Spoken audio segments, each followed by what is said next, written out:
تو سب کے انداز الگ الگ تھے نازل ہونے کے. ہمارے آقا صلی اللہ علیہ وسلم شاہ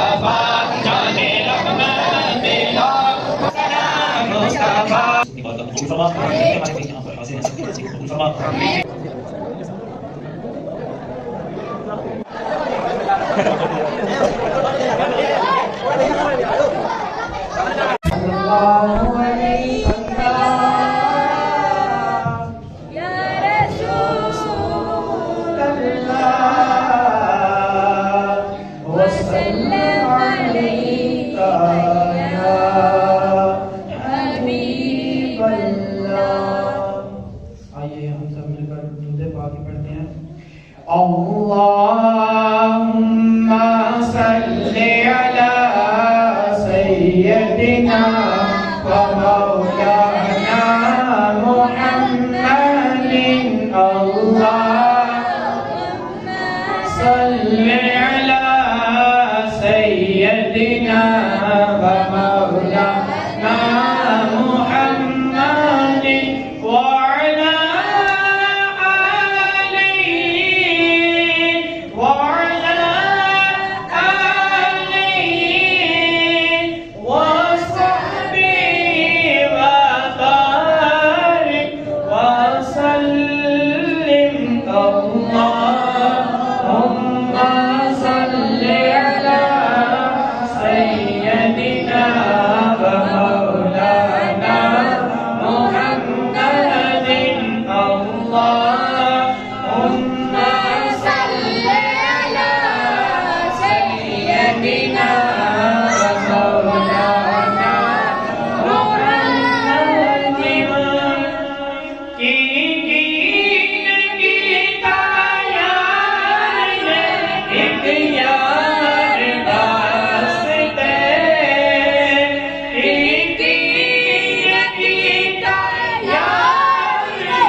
رکھوالا ان کون مٹا بنوالا ساڈی اس سونے نہیں لگ گئی جی ساڈی اس سونے نہیں لگ گئی جڑا کون دیوانہ بنوالا.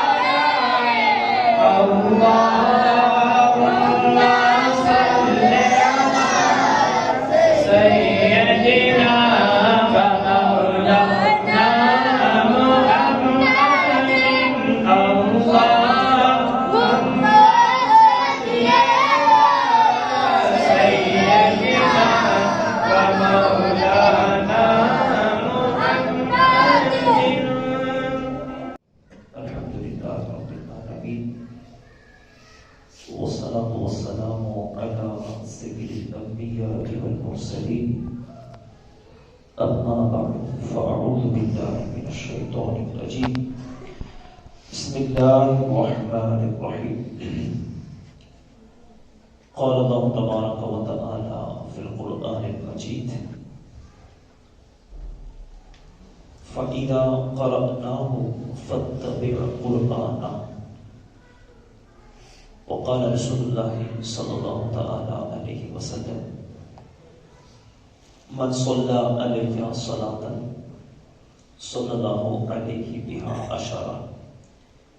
صدق الله العظيم وصدق رسوله النبي الكريم ونحن على ذلك لمن الشاهدين والشاكرين والحمد لله رب العالمين. درود پاک پڑھنے کی فضیلت میں یہ حدیث پاک ہے. ہمارے پیارے آقا صلی اللہ تعالی علیہ وسلم ارشاد فرماتے ہیں کہ جس نے مجھ پر ایک مرتبہ درود پاک پڑھا اللہ اس پہ 10 رحمتیں نازل فرماتا ہے. صلو علی الحبیب صلی اللہ تعالی علی محمد صلی اللہ علیہ یا رسول اللہ صلی اللہ تعالی علیہ وسلم. آج چونکہ ہمارے یہاں دستار بندی بھی کتنے بچوں کی؟ اچھا 3 بچوں کی آج یہاں دستار بندی بھی. تو اسی حساب سے فضائل قرآن چونکہ قرآن مجید انہوں نے پڑھا ہے یا حفظ کیا ناظرہ پڑھا ہے ماشاءاللہ. تو قرآن پڑھنے کی فضیلت انشاءاللہ آج ہم بیان کریں گے. قرآن مجید جو ہے یہ اللہ کی وہ کتاب ہے کہ دنیا میں اس کی طرح کی کوئی کتاب نہیں ہے، بلکہ اس کا چیلنج ہے پوری دنیا کو کہ فَأْتُوا بِسُورَةٍ مِّن مِّثْلِهِ، کہ اس کی طرح کی کوئی ایک صورت ہی لے آؤ. اور جب سے چیلنج ہے اس وقت سے لے کر اب تک کوئی اس طرح کی ایک صورت کا ایک آیت بھی بنا کے نہیں لا سکا. اب جو پہلے کی کتابیں اللہ نے نازل کی ہیں نا، توریت بھی آئی، زبور بھی آئی، انجیل بھی آئی، اس کے علاوہ صحیفے بھی آتے رہے، تو سب کے انداز الگ الگ تھے نازل ہونے کے، لیکن قرآن کا انداز بقیوں سے الگ تھا. وہ کس طرح سے؟ دیکھیں توریت شریف یہ اللہ نے جب موسیٰ علیہ السلام کو عطا کی تو طریقہ کار کیا بنا؟ موسیٰ علیہ السلام سے یہ فرمایا کہ آپ کوہ طور پر آئیں اور وہاں 30 دن آپ ٹھہرے، یعنی 30 دن کا وہاں اعتکاف کریں. پھر اس کو مزید 10 دن اور بڑھایا، 40 دن ہو گئے کہ آپ 40 دن وہاں اعتکاف کریں. اس کے بعد اللہ نے ان کو توریت عطا فرمائی اور پوری کی پوری کتاب ایک ہی مرتبہ میں لکھی ہوئی اللہ نے انہیں عطا فرما دی. اس کی کچھ تختیاں تھیں جن کے اوپر توریت لکھی ہوئی تھی. اسی طرح عیسیٰ علیہ السلام کو انجیل عطا فرمائی تو وہ بھی لکھی ہوئی ایک ہی مرتبہ میں پوری کتاب ان کو بھی عطا ہو گئی. داؤد علیہ السلام کو زبور عطا کی تو وہ بھی اسی طرح لکھی ہوئی پوری کی پوری عطا فرما دی. لیکن قرآن میں ایسا نہیں ہوا کہ قرآن لکھا دکھایا جبرائیل کو دیا ہو اور جا کر یہ کہا ہو کہ اے جبریل یہ قرآن ہے لکھا ہوا اور یہ تم لے جا کر میرے نبی کو دے دو. اس طرح نہیں ہوا، بلکہ کیا ہوتا تھا؟ جبرائیل آتے تھے اور آ کر قرآن پڑھتے تھے.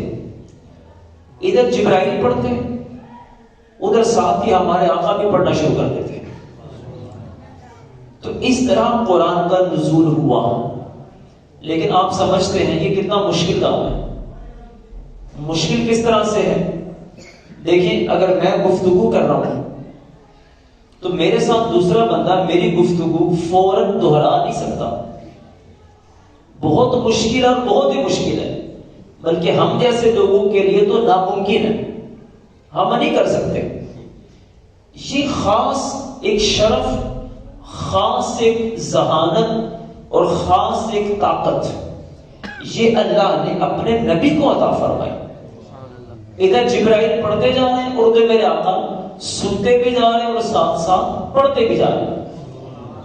اس سے خود سوچیں کہ اللہ نے ہمارے آقا کو کیسا بہترین حافظہ عطا فرمایا تھا۔ لیکن اب چونکہ اس میں مشقت ہے، جب مشقت ہے تو اللہ جل شانہ نے کیونکہ آپ کو اپنے حبیب سے اللہ کو محبت ہی ایسی ہے، تو اتنی مشقت میں بھی حبیب کا پڑھنا اس کو بھی اللہ جل شانہ نے پسند نہیں فرمایا کہ میرا حبیب مشقت میں پڑھے۔ تو پھر کیا حکم ارشاد فرمایا؟ کہا لا تحرک به لسانک لتعجل به، کہ حبیب آپ جلدی نہ کریں زبان کو حرکت دینے۔ اب ظاہر بات اگر آپ جلدی نہیں کرتے تو قرآن کو یاد بھی تو کرنا ہے نا، یاد کر کے آگے امت تک پہنچانا بھی ہے۔ اب پہنچائیں گے کیسے؟ کیا صورت بنے گی؟ تو اللہ جل شانہ نے ارشاد فرمایا فَإِذَا قَرَأْنَاهُ فَاتَّبِعْ قُرْآنَهُ، جب ہم قرآن پڑھ لیں تو آپ پھر اس قرآن کی اتباع کریں، اس کو توجہ سے سنیں، کیونکہ جتنا بھی قرآن ہم یہ پڑھ کر آپ کو عطا کریں گے یہ اب اللہ کے ذمے ہے کہ اللہ جل شانہ یہ سارا قرآن آپ کو خود ہی سکھا دے گا۔ اس کے بعد کیا ہوتا تھا؟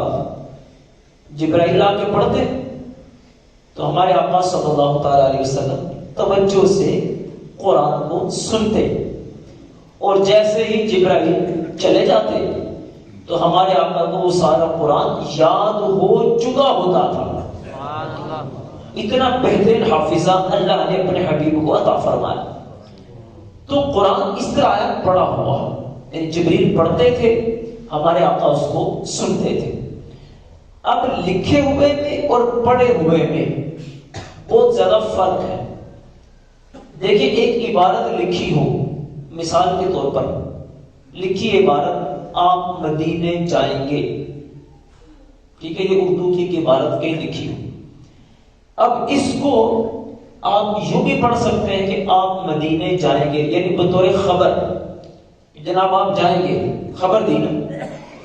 اور اس کو سوالیہ انداز میں بھی پڑھ سکتے ہیں، آپ مدینے جائیں گے، یہ سوال ہے۔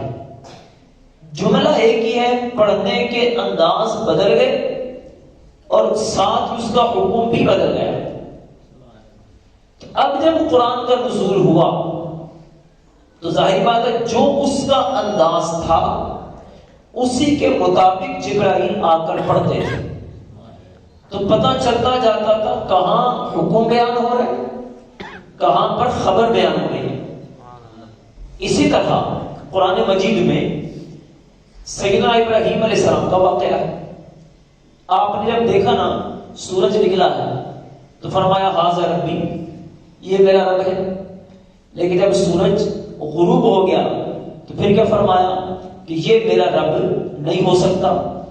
یوں ہی چاند نکلا تو دیکھ کر کہا۔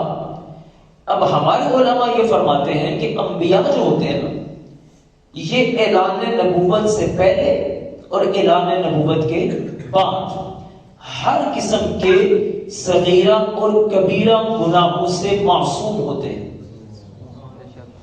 اب اگر نبی گناہوں سے معصوم ہے اعلان نبوت سے پہلے بھی اور بعد میں بھی، تو پھر نبی یہ کیسے کہہ سکتا ہے سورج کو کہ یہ میرا رب ہے؟ یہ تو شرک ہے نا سیدھا سیدھا۔ تو پھر اس بات کو سمجھایا کہ اصل میں یہ تھا آپ نے یہ جملہ سوالیہ انداز میں کہا کہ ھذا ربی، کیا یہ میرا رب ہو سکتا ہے؟ جس طرح یہ جملہ آپ کو میں نے بتایا، تو یوں پڑھنے میں اور لکھنے میں بہت سارے انداز بدل جاتے ہیں۔ تو اللہ نے اپنے حبیب کو جو قرآن دیا وہ پڑھ کر عطا فرمایا۔ اور یہاں ایک اور بڑی بہترین بات، یہ جو آیت مبارکہ میں نے آپ کے سامنے پڑھی ہے، یہ بخاری شریف کے اندر اس کی حدیث نمبر 5 میں ہے۔ کہ دیکھیں اللہ کیا فرما رہا ہے، فَإِذَا قَرَأْنَاهُ فَاتَّبِعْ قُرْآنَهُ، جب ہم قرآن پڑھیں، یہ کون بیان فرما رہا ہے؟ اللہ قرآن میں، جب ہم قرآن پڑھیں، حالانکہ قرآن تو کون پڑھتا تھا؟ جبرائیل آ کے پڑھتے تھے، تو اللہ کیا فرما رہا ہے جب ہم قرآن پڑھیں تو جبریل کے پڑھنے کو اللہ نے اپنا پڑھنا قرار دیا ہے۔ تو اس سے یہ پتا چلا کہ اگر اللہ کا کوئی نیک بندہ، اللہ کے نبی یا اللہ کا کوئی مقرب فرشتہ یہ اگر کوئی کام کرتا ہے، اب ہے وہ اللہ کے اذن سے، اللہ کی اجازت سے، تو پھر وہ ظاہر تو وہ ہے، حقیقت میں اللہ کی طرف سے ہے۔ اور یہی بات ہم بھی کرتے ہیں کہ اگر کوئی اللہ کے نبیوں کی بارگاہ میں عرض کرتا ہے کہ وہ آپ میری مدد فرمائیں، اب اگر اللہ کے نبی مدد کرتے ہیں تو ظاہراً تو آگے وہی ہے، لیکن حقیقت میں یہ مدد بھی اللہ ہی کی طرف سے۔ تو یہ اس طرح کی قرآن مجید میں اور بھی بہت ساری آیتیں ہیں۔ ایک مثال کے طور پر اور بیان کرتا ہوں، پھر ہم آگے چلتے ہیں۔ قرآن پاک میں جب معراج کے واقعے کو اللہ نے بیان کیا، سبحان الذی اسری بعبدہ، کہ پاک ہے وہ ذات جو لے گئی اپنے بندے کو۔ اب کون ذات لے کر گئی تھی؟ حدیث سے واضح ہے، کون آئے تھے؟ جبرائیل آئے تھے۔ جبرائیل برات لے کر آئے اور اس پر حضور سوار ہوئے اور جبریل ان کو ساتھ لے کر گئے۔ تو لے کر کون جا رہا ہے؟ جبرائیل۔ اب اللہ کیا فرماتا ہے؟ اللہ لے کر گیا، سبحان الذی، پاک ہے وہ ذات جو اپنے بندے کو لے گئی۔ تو پتہ کیا چلا؟ فعل ظاہراً بندے کا ہے، فعل ظاہراً اللہ کی دیگر مخلوقات کا ہے، فرشتوں کا ہے، لیکن اللہ کہتا ہے یہ میں نے کیا ہے۔ اسی طرح قرآن میں جب سرکار نے ہجرت فرمائی تو اس وقت جب آپ خیمے سے نکلے تو آپ نے مٹھی بھری ایسے مٹی کی، یہ کنکر تھے اس میں، اس کو آپ نے کافروں کی طرف ایسے پھینکا تاکہ یہ مٹی ان کو آنکھوں میں چلی جائے اور آپ ہجرت کے لیے چلے جائیں۔ اس کو بھی اللہ نے بیان فرمایا، وَمَا رَمَيْتَ إِذْ رَمَيْتَ وَلَكِنَّ اللَّهَ رَمَى، یہ مٹی آپ نے نہیں، یہ اللہ نے پھینکی۔ تو پھینکی کس نے تھی؟ اللہ کے نبی۔ تو دیکھیں اللہ اپنے نیک بندوں کے کام کو اپنی طرف منسوب کرتا ہے۔ تو اب اگر وہ کسی کی مدد کرتے ہیں ہے اللہ کے اذن سے، اللہ کی اجازت سے، تو وہ حقیقت میں اللہ ہی سے مدد ہے، وہ اللہ ہی کی بارگاہ سے سب کچھ ہوتا ہے۔ اور یہی ایمان ہے، یہی عقیدہ بھی ہے، دنیا میں کوئی بھی کسی کی مدد کرے، ظاہر وہ بندہ ہے لیکن حقیقت میں وہ مدد بھی اللہ ہی کی ہے، بس اللہ نے اس کے ذریعے سے آپ کی مدد کر دی۔ تو یہ ہے، تو جب قرآن نازل ہوا اس وقت ہمارے آقا اتنی جلدی جلدی پڑھتے تھے، تو اللہ نے کیا فرمایا؟ لا تحرک بہ لسانک، آپ اپنی زبان کو حرکت ہی نہ دیں، ہم سارا قرآن آپ کو خود ہی یاد کرا دیں گے۔ تو اللہ نے اپنے حبیب کو پھر سارا قرآن یاد کرایا، ایسا حافظہ اللہ نے عطا کیا۔ ایسا نہیں ہوتا تھا کہ جبریل روز آ کر وہ آیتیں پھر پڑھتے ہو، یاد کر لیں یاد کر لیں، ایسا تو نہیں ہوتا تھا۔ آئے آ کر ایک دفعہ پیش کر دی وحی، میرا آقا نے اس کو یاد کر لیا اور یاد کر کے صحابہ کو سنایا بھی، پھر ان کو کہا تم یہ لکھ لو، اور اگر لکھنے میں ان سے کوئی غلطی ہو جاتی تو میرا آقا بھی اس کو بھی درست کروا دیا کرتے تھے۔ ایسا حافظہ اللہ نے عطا فرمایا۔ تو اب یہ قرآن، اس کو پڑھنے والے بہت سارے لوگ ہیں، مسلمان بھی پڑھتے ہیں، پھر مسلمانوں میں دو طرح کے لوگ ہیں، ایک با عمل اور ایک بے عمل، اور اس طرح اس سے ہٹ کر بھی لوگ پڑھتے ہیں۔ تو مسلمانوں میں جو لوگ قرآن کو پڑھتے ہیں، اس کی حدیث میں ہمارے آقا نے ایک مثال بیان فرمائی۔ اب کیا مثال ہے؟ یہ بخاری شریف کی حدیث نمبر ہے 4680 فضائل قرآن کے اندر۔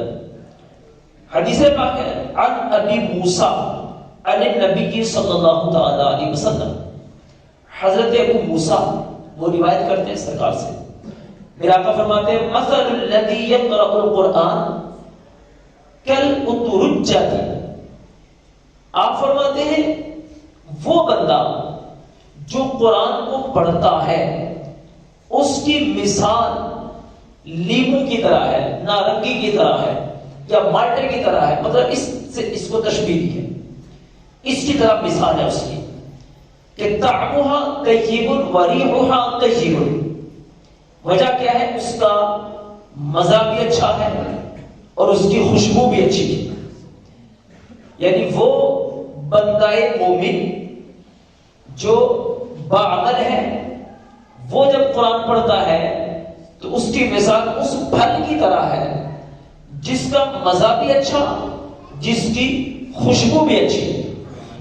تو اب مزہ اچھا مطلب کیا ہے کہ وہ خود بھی اس کو محسوس کرتا ہے، خود بھی اس کی برکتیں پاتا ہے، اور جب خوشبو اچھی ہے تو جو اس کی خوشبو لے گا وہ بھی اس کے برکتیں پائے گا۔ تو اب جب قرآن یوں بندہ پڑھتا ہے جو باعمل ہے وہ خود بھی پڑھنے کی برکتیں لے گا اور جو اس سے سنے گا وہ بھی اس کی برکتیں لے گا۔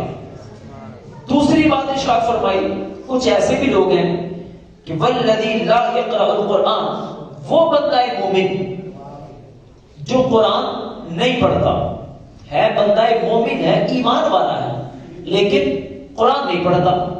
اس کی مثال کیسے؟ کتمرۃ، کھجور کی طرح ہے۔ اب کھجور کی طرح کیوں فرمائی؟ طعمها طیب ولا ریح لها، خوشبو تو اچھی ہے، ایمان والا تو ہے، یہ ذائقہ تو اچھا ہے کیونکہ ایمان والا ہے، لیکن کھجور کی خوشبو نہیں ہوتی۔ خود تو فائدہ اٹھا لے گا ایمان کی برکت سے، ایمان اس کو فائدہ دے گا، لیکن کسی اور کو یہ خوشبو نہیں پہنچا سکے گا۔ اگر قرآن پڑھتا تو یہ دوسروں کو خوشبو بھی عطا فرماتا۔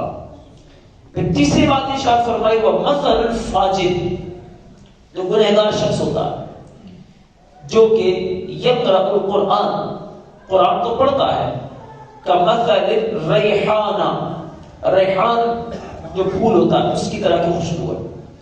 وہ کیسا ہوتا ہے؟ ریحُهَا طَيِّبٌ وَطَعْمُهَا مُرٌّ، وہ گلے ریحان جو ہوتا ہے خوشبو تو اچھی ہے لیکن اگر اس کو بندہ کھائے گا نا تو کڑوی ہوتی ہے۔ تو اس کا مطلب یہ ہے فاجر شخص اگر قرآن پڑھے گا تو اب وہ خود تو بیچارہ فائدہ نہیں اٹھا پا رہا، لیکن جو اس سے کچھ سنے گا وہ سن کر فائدہ اٹھا لے گا، کیونکہ قرآن پڑھ رہا ہے، اس کی برکتیں تو آگے جائیں گی، خود نہیں لے پا رہا کہ کیونکہ خود اندر سے کڑوا ہے، خود فائدہ نہیں ملے گا۔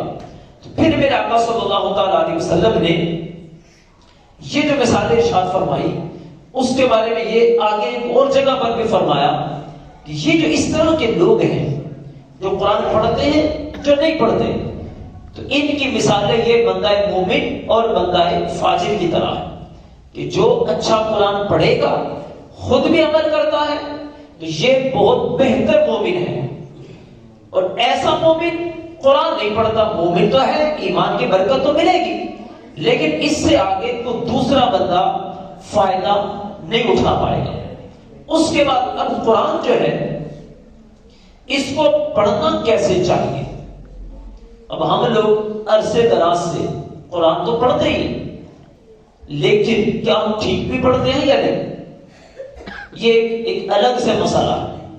تو قرآن مجید ہر چیز کے اصول ہوتے ہیں، ہر زبان کے بھی اصول ہوتے ہیں، جو جیسی زبان ہے اس کے مطابق اس کو اگر بولا جائے تو سمجھ میں صحیح آتی ہے، اگر اس کا تلفظ بگاڑ کر آپ بات کریں تو آپ کو سمجھ صحیح نہیں آئے گی۔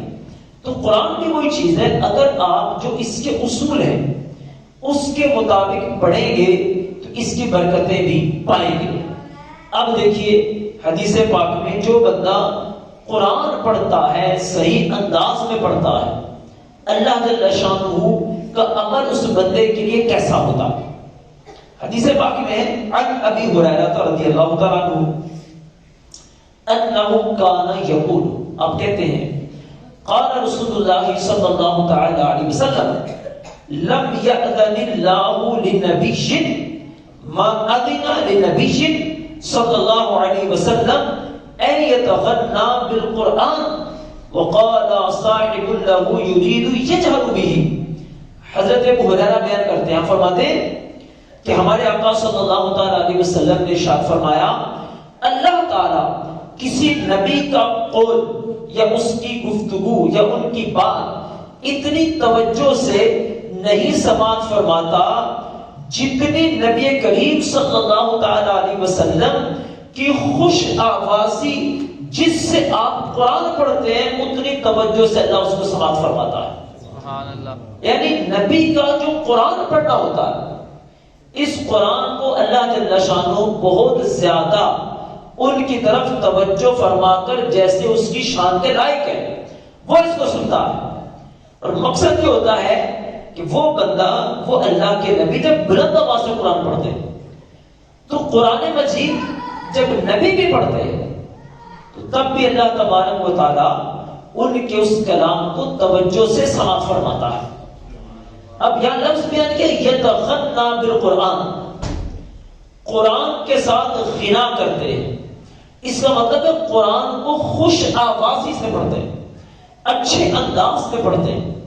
یہ اکثر آپ اپنے دور کے حساب سے میں مثال دیتا ہوتا ہوں کہ ہمارے پاس نعت خوان تو بہت زیادہ ہے. ہر اگر علاقے میں آپ نکالے نا تو ممکن ہے 20 نعت خوان مل جائیں گے، اچھی اچھی آوازوں والے بہترین نعت پڑھنے والے بھی ہوں گے.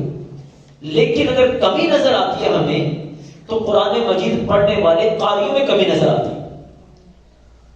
ہر علاقے میں اگر 20 نعت خوان ہیں اچھی نعت پڑھنے والے تو کیا واقعی 20 قاری بھی ہیں جو اچھے انداز میں قرآن پڑھ لیتے ہیں؟ لیکن وہ ہمیں نظر نہیں آتے. جبکہ جہاں برکتیں ہیں نعت شریف کی تو وہی برکتیں ہیں اللہ کے کلام کی بھی، قرآن کی بھی. تو لہٰذا جہاں نعت شریف پڑھی جاتی ہے وہیں ساتھ ساتھ ہمیں چاہیے اپنے بچوں کو اچھا قرآن پڑھنا بھی سکھائیں. اور حدیث پاک میں میرے آقا فرماتے ہیں، اگلی حدیث ہے اس کے اندر، سالم بن عبداللہ یہ بیان کرتے ہیں کہ عبداللہ بن عمر رضی اللہ تعالیٰ عنہ کہتے ہیں سمعت رسول اللہ صلی اللہ تعالیٰ علیہ وسلم، آپ فرماتے ہیں یقول لا حسد الا علی اثنتین، 2 بندوں سے حسد کرنا چاہیے.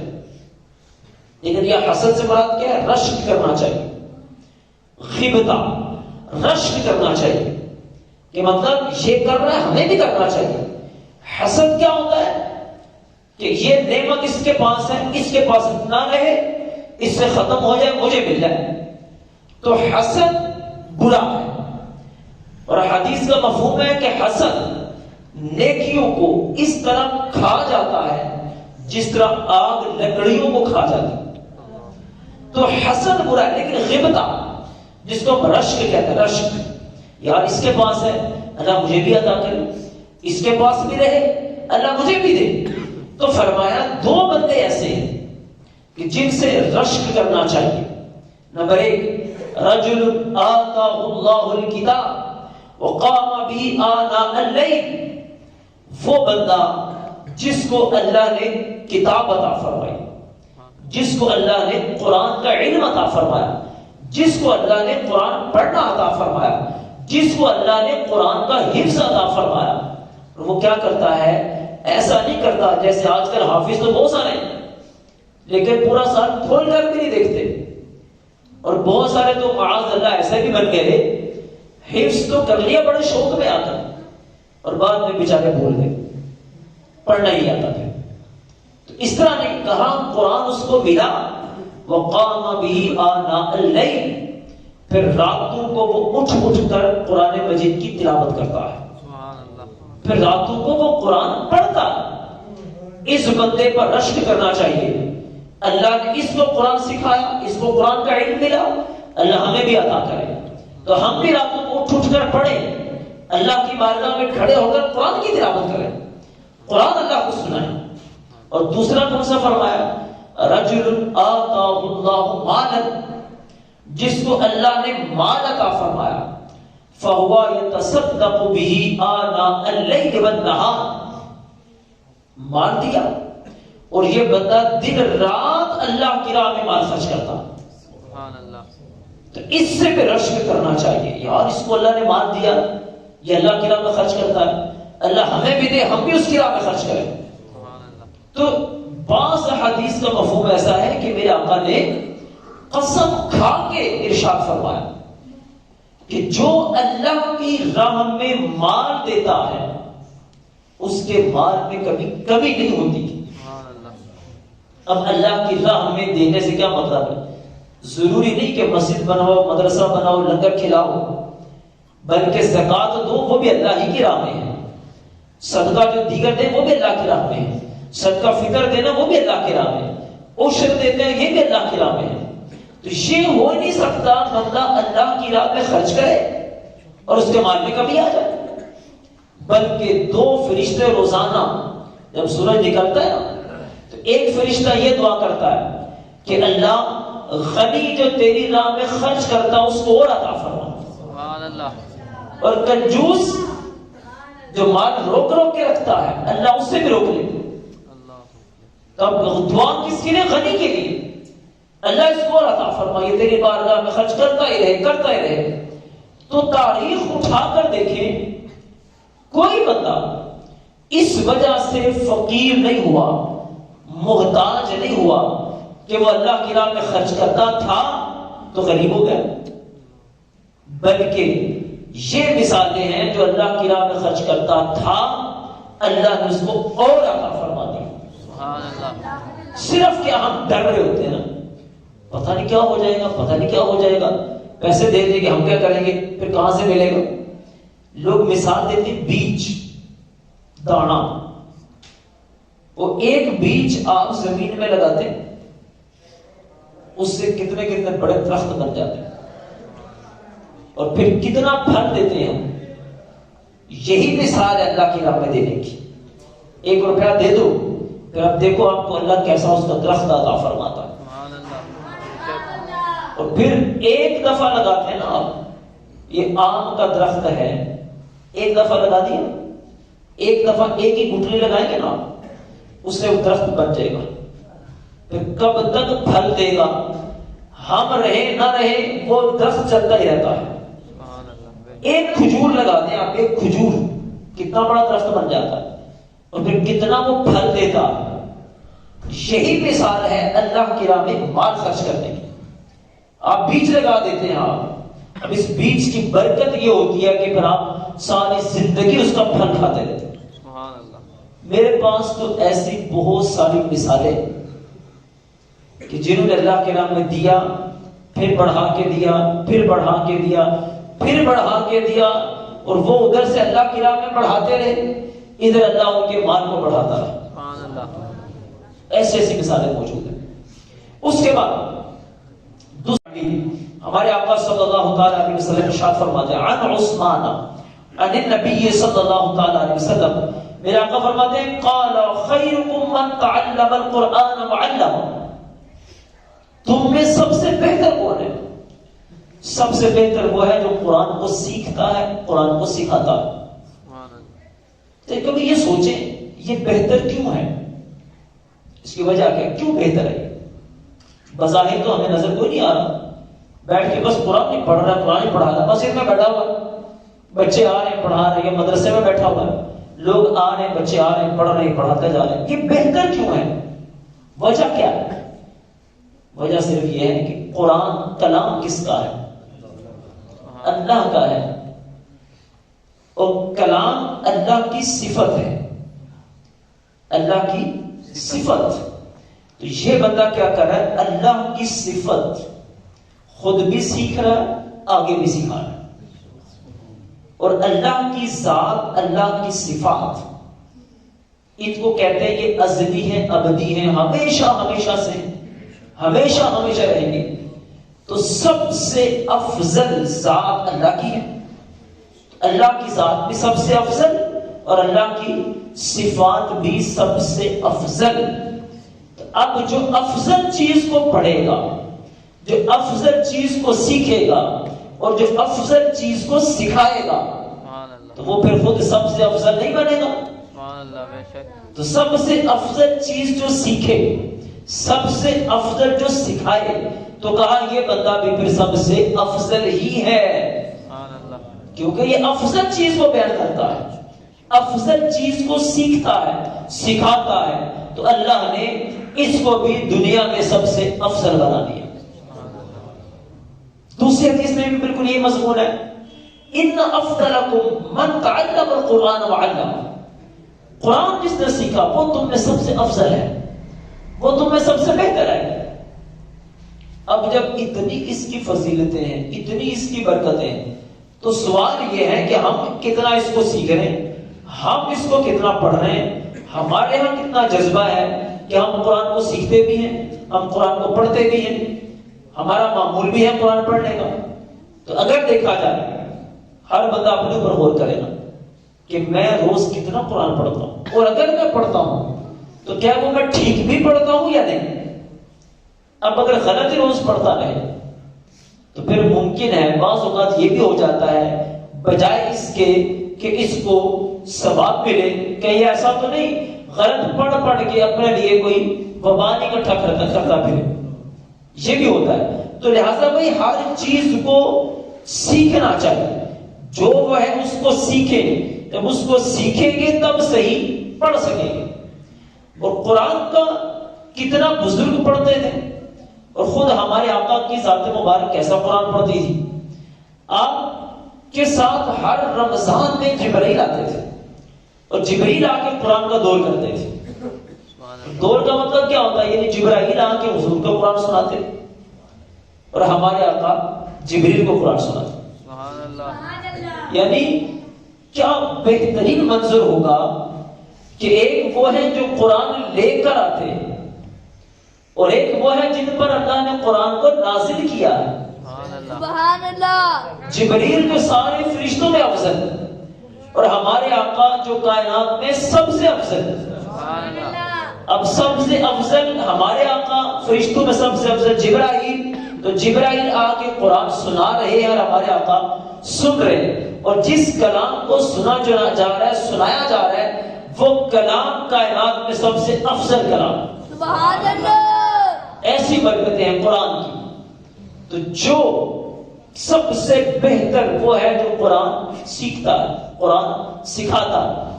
اچھا، اب افضل کام میں جو بندہ مدد کرے تو وہ بھی افضل کام ہی کر رہا ہے، مدد جو کر رہا ہے۔ برے کام میں مدد کریں گے تو برے کر لے، اچھے کام میں مدد کریں گے تو اچھے کر لے۔ تو جتنا اچھا کام اس میں جو مدد کریں گے وہ مدد بھی اتنی اچھی بن جائے گی۔ تو لہٰذا جو قرآن سیکھتا ہے، قرآن سکھاتا ہے، ہمیں چاہیے جو کچھ ہم سے ہو سکے ہم اس کی مدد کریں۔ یار خود نہیں پڑھ سکتے تو کم از کم جو پڑھ رہا ہے اس کی مدد ہی کرتے۔ ایک حدیث ہے واقع، ہمارے آقا فرماتے ہیں کہ تمہیں چاہیے تم چاروں میں سے کوئی ایک بن جاؤ، چاروں میں سے کوئی ایک عالم بن جاؤ، عالم نہیں تو طالب علم بن جاؤ، اگر طالب علم بھی نہیں بن سکتے تو کم از کم اتنا ہی کر لو، ان کے ساتھ اٹھنے بیٹھنے والے بن جاؤ، سبحان اللہ۔ ان سے محبت کرنے والے بن جاؤ، یہ بھی نہیں کر سکتے تو محبت کرنے والے بن جاؤ۔ اور اگر ان چاروں میں سے کچھ نہیں بن سکتے تو پانچواں نہیں بننا۔ پانچواں کیا ہے؟ یہ ان چاروں میں سے ایک بھی نہ ہو، وہ پانچواں ہے۔ تو یعنی ان چاروں میں سے کوئی نہ کوئی ایک وہ ہمیں بننا چاہیے۔ عالم بن گئے تو بہت زبردست، سب سے بہترین۔ لیکن دنیا کے معاملات ہیں، ہر بندہ نہیں بن سکتا۔ چلو ٹھیک ہے، طالب علم نہیں بن جاؤ، چلو طالب علم بھی ہم کہتے ہیں ہر بندہ نہیں بن سکتا، بہت زیادہ ٹائم نہیں دے سکتا، تو چلو یار جب موقع ملے ان طلباء کے ساتھ، ان علماء کے ساتھ آ کر بیٹھی جائے، یہ برکت لے لے۔ یہ بھی نہیں کر سکتے تو کم از کم ان سے محبت تو کریں، جہاں کہیں ان کا ذکر ہو اچھے انداز میں کریں، ان سے محبت کا اظہار تو کریں۔ تو چاروں میں سے کوئی ایک تو بن جائے، اور یہ چاروں جب کہا چاروں میں سے کوئی ایک بنو تو مطلب یہ ہے کہ اس کی برکت ہے تو فرمایا جاتا ہے۔ اگر نہیں تو پھر کیسے آپ فرماتے بھائی چاروں میں سے ایک تو بن جائے اور یہ چاروں کے ہمارے حساب سے بتائے.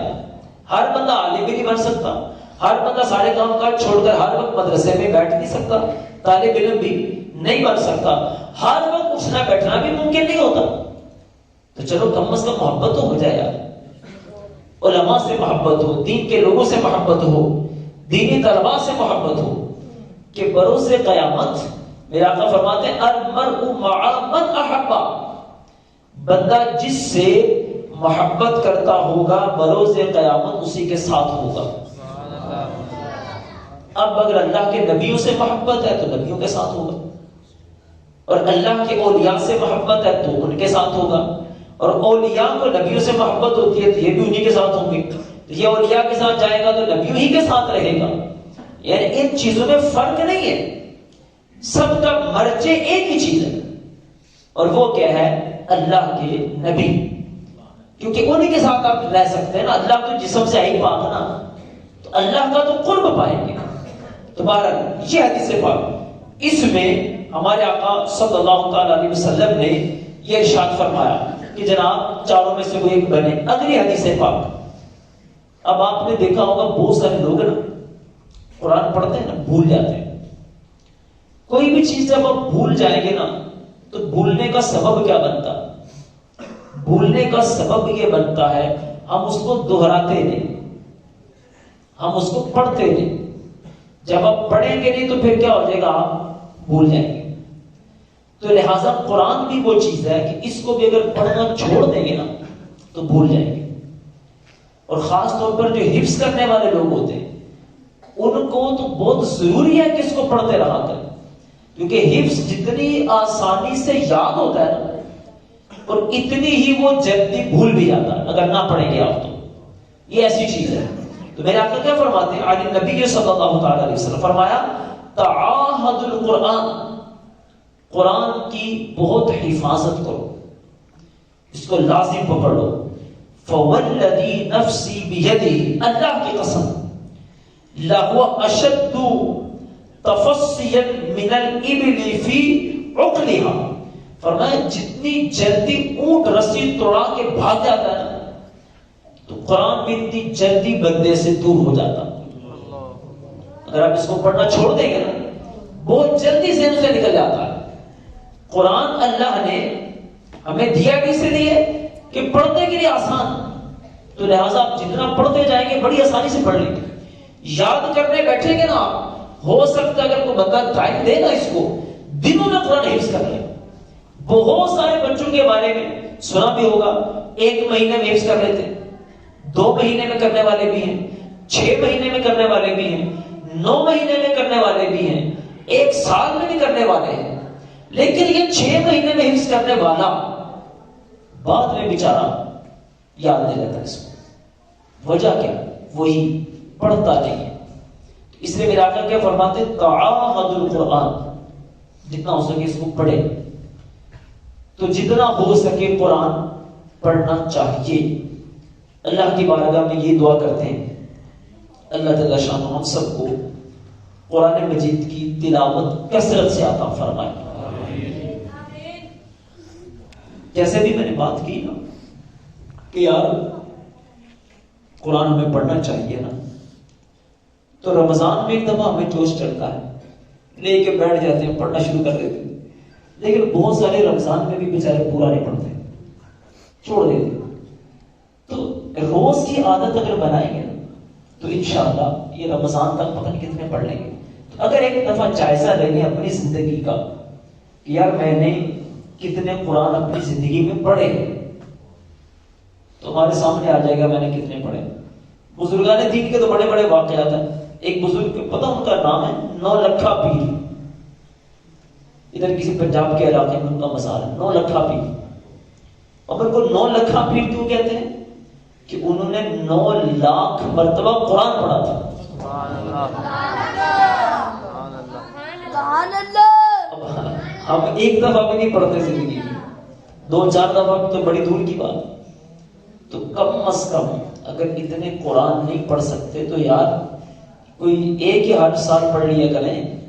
1 سال میں تو ایک پڑھا جا سکتا ہے. تو اللہ کرے ہمیں یہ سعادتیں مل جائیں. ابھی میں نے حدیث ایک بیان کی جس کے اندر یہ تھا کہ دو لوگوں سے جو ہے ان سے رشک کرنا چاہیے.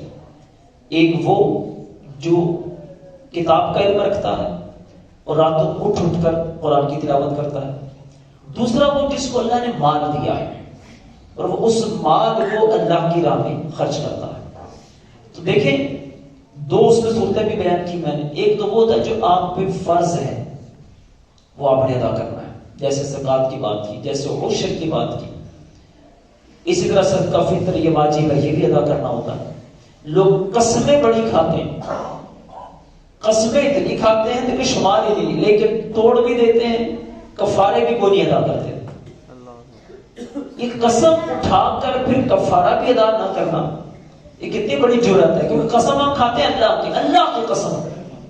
تو اللہ کی قسم کھا کے اللہ کو اس بات پر گواہ بنا کے پھر ہم اسی کے خلاف کر رہے ہوتے ہیں. پھر نہ اس کا وہ کفارہ ہے نہ کوئی توبہ ہے, کچھ بھی نہیں. اس بات پر تکیہ کلام بن جاتا ہے, اللہ کی قسم یہ ہے, اللہ کی قسم ایسا ہو, اللہ کی قسم ایسا ہو. تو پہلے نمبر پر تو یہ بھی منع ہے کہ بار بار بات بات پہ قسمیں نہیں اٹھانی چاہیے. کوئی بہت ضروری معاملہ ہو تو قسم اٹھانی چاہیے, یہ تو کوئی بات نہیں, اتنا ہلکا سمجھ لیا ہم نے یار.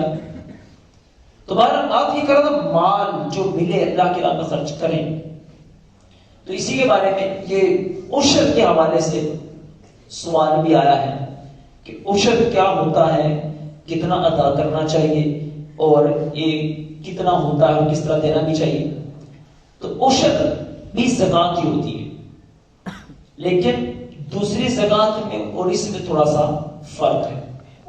فرق یہ ہے کہ اس سال اس میں زکوٰۃ میں مال کے اوپر پورا سال یہ گزرنا چاہیے, پھر پورے سال کے بعد اس میں سے 2.5% دی جاتی ہے.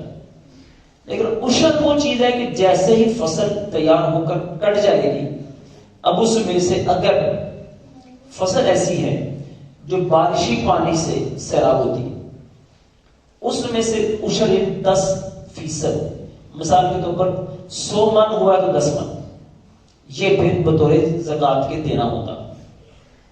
اگر اپنے اخراجات کر کے اس کو سیراب کیا ہے تو نصف عشر یعنی 5 من, 100 میں سے 5 من, اس کو پھر راہ خدا میں جس کو زکوٰۃ دیتے ہیں اسی کو عشر بھی دینا ہوتا. ہمارے گاؤں دیہاتوں میں اکثر ہمارے دیکھنے میں بھی آیا ہے کہ وہ جب آپ یہ کرتے ہیں نا, کاشتکاری جو ہوتی ہے تو کاٹ لی فصل رکھ دی, اب جو مانگنے کے لیے باہر سے آیا اس کو تھوڑے سے 2-4 دانے پکڑا دیے, کوئی بکے 2-4 بھر کے دے, کوئی ٹوپا ایک آدھا دے دیا. تو یہ ہم پوری مقدار میں ادا نہیں کرتے. جس طرح زکوٰۃ ہمارے یہاں پوری ادا نہیں ہوتی نا, اس طرح عشر بھی ہمارے یہاں پورا ادا نہیں ہوتا. تو اگر زکوٰۃ بھی پوری ادا ہو, یہ اکثر ہم سنتے ہیں, تو پاکستان میں کم از کم کوئی بندہ غریب نہیں رہے گا. اسی طرح اگر عشر بھی پورا آپ ادا کریں تو کوئی گھرانہ شاید ایسا نہیں بچے گا کہ جس میں کھانے پینے کے لیے کچھ نہ پہنچے. تو یہ اسلام کا ایک نظام ہے جو کہ برابری کو ثابت کرتا ہے, جس سے غریبوں کی مدد ہوتی ہے. تو لہذا جن کا حق ہے ان کو پورا ادا کرنا چاہیے. اور یہ بات ابھی میں آپ کو بیان کر چکا ہوں کہ بعض حدیث میں قسم کھا کے سرکار نے ارشاد فرمایا کہ جو بندہ راہ خدا میں دے گا اس کا مال کبھی کم نہیں ہوگا. اب اگر ہماری فصلیں جل جاتی ہیں, ہمیں نقصان ہو جاتا ہے, کیڑا لگ جاتا ہے, کسی اور طریقے سے نقصان ہو جاتا ہے, تو کبھی سوچیں ہو سکتا ہے یہ نقصان بھی اسی وجہ سے ہوتا ہے کہ ہم نے جو اللہ کا حق تھا وہ تو ادا ہی نہیں کیا, تو پھر وہ دوسری صورت میں نکل گیا. مفتی احمد یار خان نعیمی رحمۃ اللہ تعالی علیہ ارشاد فرماتے ہیں کہ جس مال کی زکوٰۃ دی جاتی ہے وہ مال نہ اس کو چور لے کے جاتا ہے, نہ وہ ڈاکو لے کے جاتا ہے, نہ وہ جلتا ہے, نہ وہ ضائع ہوتا ہے, نہ وہ ڈوبتا ہے, کسی بھی طریقے سے وہ مال ضائع نہیں ہوتا. سبحان اللہ, سبحان اللہ. اگر جن کے ہوتے ہیں تو ان کو سوچنا چاہیے کہیں کوئی کوتاہی تو نہیں. تو اللہ جل شانہ ہماری اس معاملے میں بھی اصلاح فرمائے. آمین. آمین ثم آمین. جڑیاں سبزیاں کیاریاں بنا کے لاندے نے, قوم ہو گیا, پنیاں ہو گیا, اس طرح چھوٹی تھوڑی تھوڑی فصل سبزی کھانے واسطے کیا وہ دیتے عشر ہے یا زمین ٹھیکے سے لئی ہے کہ بچیا تھوڑا ہے ٹھیکہ کاٹ کے عشر کرنا یا پہلے عشر کاٹ کے پھر ٹھیکے سے فصل کرنا؟ جی جی ٹھیکے کا مسئلہ تو میں عرض کر دیتا ہوں، جو دوسرا سبزی وغیرہ کا مسئلہ ہے وہ بھی پورا ذہن میں مستحضر نہیں ہے، وہ پھر انشاءاللہ بعد میں عرض کروں گا۔ ٹھیکے میں دو ہوتا ہے نا، ایک بندہ جس نے زمین ٹھیکے پہ دی ہوتی ہے اور ایک وہ ہوتا ہے جس نے لی ہوتی ہے۔ تو ٹھیکے پہ جو دیتے ہیں اس کی بھی غالباً دو صورتیں ہمارے ہاں چلتی ہیں۔ ایک یہ ہوتی ہے کہ وہ پیسے لیتے ہیں، زمین دے دی آپ نے، ہمیں پیسے دینے ہیں اس کے بدلے میں، یہ ٹھیکہ ایک ہوتا ہے۔ اور ایک ٹھیکہ یہ ہوتا ہے کہ جو فصل اس میں سے آئے گی اتنی آپ ہمیں دیں گے اور اتنی آپ رکھیں گے، ایسا ہی ہوتا ہے۔ اس سے پہلے دو ہی ہوتی ہیں۔ تو جو پہلی صورت ہے جس میں پیسے لیے جاتے ہیں، اس میں تو اس بندے کے جو بھی پیسے بنیں گے وہ اگر اس کے دوسرے مال کے ساتھ جمع ہو جائیں اور جمع ہو کر پھر وہ زکوٰۃ کی حد تک پہنچ جائے، زکوٰۃ کی ساری شرطیں اس میں پائی جائیں، تو پھر اس کے اوپر وہ زکوٰۃ اس کو بنے گی، ویسے اس کے پیسوں کے اوپر کچھ بھی نہیں۔ لیکن اگر وہ اس میں سے حصہ لیتا ہے گندم وغیرہ یا جو بھی فصل ہے، تو پھر اس نے بھی اس میں سے عشر دینا ہے اور جس نے اس میں کاشت کی اس نے بھی دینا ہے۔ دونوں صورتیں اس کی ہو سکتی ہیں، یا تو اکٹھی کا عشر نکال کر دے دیں، یا پھر اپنی اپنی جب الگ الگ کر لیں پھر اپنا اپنا عشر ہر بندہ دے دے، پھر یہ دونوں نے دینی ہوتی ہے۔ ہاں اس میں اگر اکٹھا دینے میں جو لے رہا ہے بعد میں ٹھیکے والا اس کو کچھ کم اگر پڑتا ہے کہ ممکن ہے اس کا زیادہ چلا جائے، تو پھر بہتر صورت یہ ہوتی ہے کہ وہ اپنی الگ کروا دیں۔ مثلا 10 من اس کو مل گئی تو اس میں سے وہ 10واں حصہ 1 من دے دے، باقی جو اس کو ملا اس میں سے اپنا حصہ نکال کے وہ دے دے، تو اس میں آسانی رہتی ہے۔ تو اس کا تو یہ اصول ہے کہ دونوں دیے جاتے ہیں۔ یہ جو بات ہوتی ہے نا خرچے نکال کر، تو خرچے میں نے پہلے آپ کو بتایا کہ وہ نصف عشر ہو جاتا ہے۔ وہ خرچہ تو پہلے آپ کا نکل گیا، یعنی اگر بارانی زمین ہوتی، بارشیں سیراب کرتی، آپ کا کوئی خرچہ نہ ہوتا تو پھر تو آپ نے دینا تھا عشر، ٹھیک ہے۔ لیکن اگر جب آپ نے خرچے کیے تو وہ خود ہی نصف ہو گیا، یعنی آپ کے خرچے خود ہی شریعت نے کم کر دیے پہلے سے۔ تو یہ اس کا طریقہ ہے۔ بات میں نے پہلے کر دی دل کا اصل مسئلہ، آپ دیں اور پھر اللہ کی ذات پر بھروسہ رکھیں، آپ کو کمی نہیں آئے گی۔ بھئی اللہ برکت دینے والا ہے نا، مال جمع آپ کر لیتے ہیں، برکت تو ہم نہیں ڈال سکتے۔ مال ہم جمع کر سکتے ہیں لیکن اس میں برکت کون ڈالتا؟ اللہ ہی ڈالتا ہے۔ پھر اگر ہم جمع کر لیں اس کو گھر بھی بڑے بڑے کیڑا لگ جائے تو کیا ہوگا؟ تو وہ جو دینا تھا اگر دے دیتے تو ثواب مل جاتا، کیڑا کھا گیا، ماں بات ادھر ہی آ گئی نا پھر۔ تو اس لیے اپنے مالوں کو محفوظ کر لو، یہ حدیثوں کے الفاظ ہیں، اپنے مالوں کو مضبوط قلعے میں محفوظ کر لو کہ جہاں سے کوئی نقصان نہیں پہنچا سکتا، اور وہ کیسے ان کا حق ادا کر دو، آپ کے مال محفوظ ہو جائیں گے بڑے بڑے قلعوں کے اندر۔ یہ اور مسلمان تو یار اس کا توکل اللہ کی ذات پر، اور انشاءاللہ یہ اس کی برکتیں بھی پاتا ہے۔ اور آج اگر پریشانی ہے تو اس کی وجہ یہ ہے کہ توکل میں کمی ہے۔ بچوں کی دستار بندی ہے، امام کے لے آئیے جی کو سوال ہے کہ بعض اوقات ہم گاؤں دیہات میں رہنے والے لوگ موچی یا نائی اس طرح کے لوگوں سے جو گھر میں اپنے کام ذاتی کام لیتے ہیں اس میں پھر ان کو دانے دیتے ہیں، بعض یہ بھی کہتے ہیں ہم نے عشر تو ان کو دے دیا کام کا ہی کرنے والوں کو 20 روپے 10 روپے جو دی، اس میں بھی عشر ادا ہو سکتا ہے یا نہیں؟ جی عرض کرتا ہوں، عشر جو ادا ہوتا ہے نا بھائی، وہ مزدوری کے بدلے نہیں ہوتا، کام کروانے کے بدلے نہیں ہوتا، یہ تو آپ نے اس کو اجرت دی ہے، یہ اجرت ہے۔ اس کو یوں سمجھنا، باہر کسی کے پاس جائیں گے حجامت کروانے تو پیسے دیں گے نا، تو وہ اجرت ہے، تو وہ اجرت وہاں پیسوں کی نہیں دی، یہاں دانوں کی دے دی، یہ اجرت ہے۔ تو اجرت میں زکوٰۃ نہیں دی جا سکتی، وہ الگ سے ہی دینی پڑے گی۔ ہاں اگر وہ غریب آدمی ہے تو اس کو آپ الگ سے بطور زکوٰۃ کے بطور عشر کے دے دیں تو وہ ایک الگ چیز ہے، لیکن اس کو آپ اس میں کاؤنٹ نہیں کر سکتے، یہ نہیں ہو سکتا، ٹھیک ہے۔ صلی اللہ علیہ الحبیب صلی اللہ علیہ محمد۔ بچوں کی کچھ حوصلہ افزائی نہیں ہونی چاہیے یار ماشاءاللہ. اور یہ بھی حوصلہ افزائی ہے کہ ان کو یہاں پر دستار بندی نہیں کی جا رہی. مولایا صلی وسلم دائما ابدا علی حبیبک خیر الخلق كلهم مولایا صلی وسلم دائما ابدا علی حبیبک خیر الخلق كلهم هو الحبيب الذي ترجى شفاعته هو الحبيب الذي ترجى شفاعته لكل يوم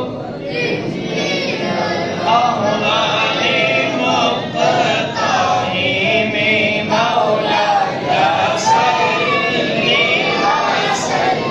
وسلم مصطفى جان رحمت بلا سلام شمع بس میں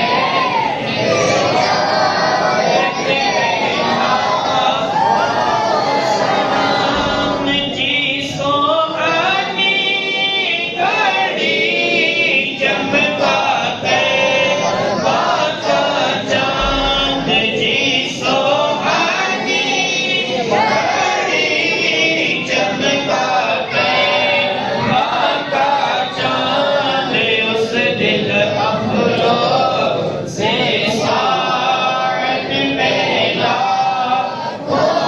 سلام مصطفیٰ جان رحمت بلا سلام چہرائے مصطفیٰ اصل قرآن چہرائے مصطفیٰ اصل قرآن عاشقوں کی تلاوت پہلا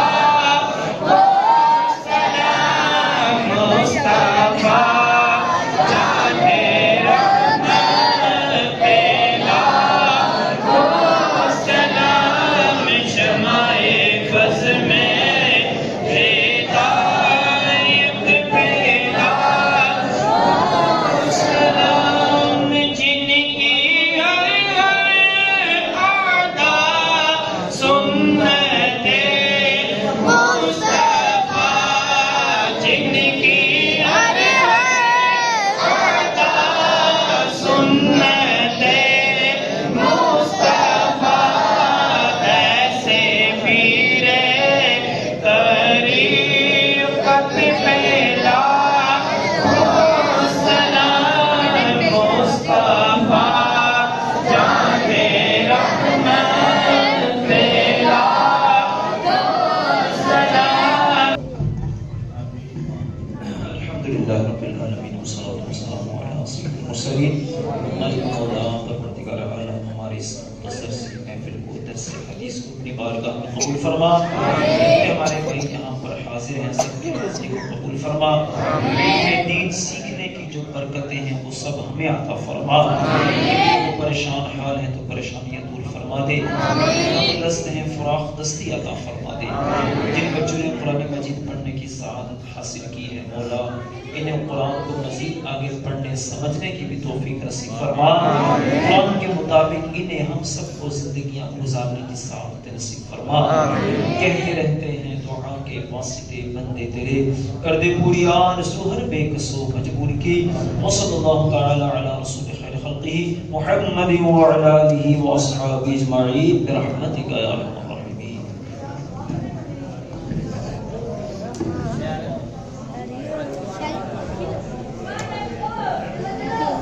گاڑی لاتے ہیں گاؤں شام کے رکھیں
ہاں نبی یار ٹھیک ہے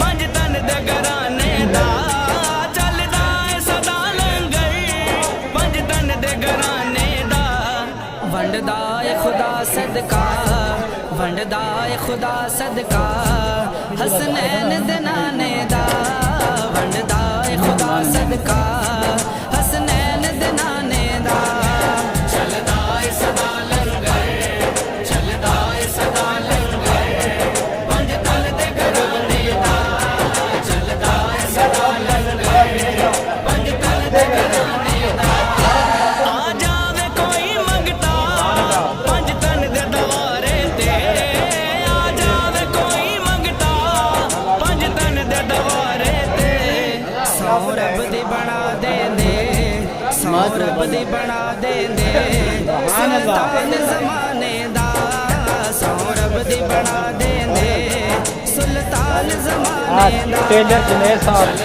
لنگر کھا رہے ہیں تاج محترم طارق صاحب مرزا طارق صاحب ملک صاحب فہد ملک صاحب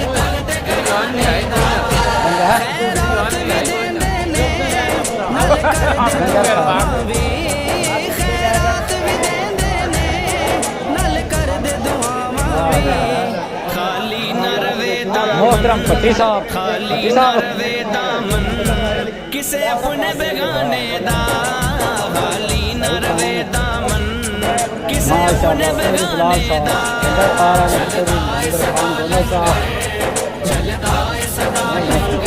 مرزا صاحب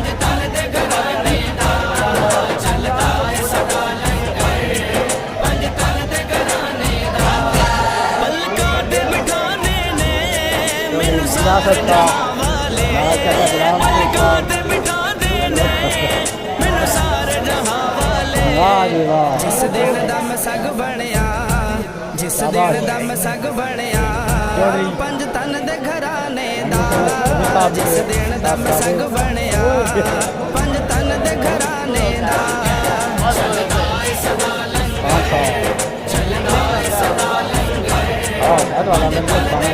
بنیا کھانا بھی چھوٹا عملہ آقا وے تمنا ہے بس سبحان علی صاحب نسدی آقا حدیث سے صاحب بس دادا صاحب ਦਿਨ ਹਸ਼ਰ کالی نواز رکھ صاحب لئی ਦਿਨ ਹਸ਼ਰ جو کہ سنگاپور جاتے ہیں ਆਪਣੇ زمانے دا ਦਿਨ ਹਸ਼ਰ ਬਰਮ ਰੱਖ ਲਈ ਇਸ اندرا ਰੱਬ ਨੇ کھانا ہے زمانے بہت دا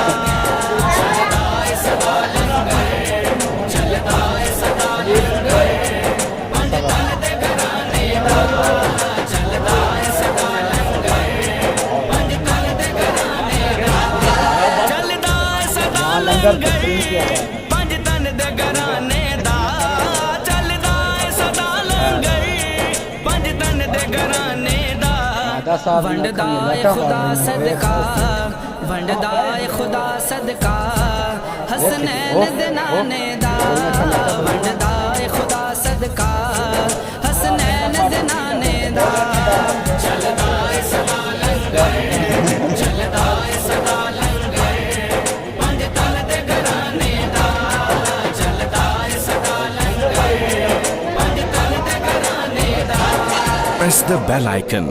ਚੱਲਦਾ ਏ ਸਦਾ ਲੰਗਰ ਚੱਲਦਾ ਏ ਸਦਾ ਲੰਗਰ ਪੰਜ ਤਨ ਦੇ ਘਰਾਣੇ ਦਾ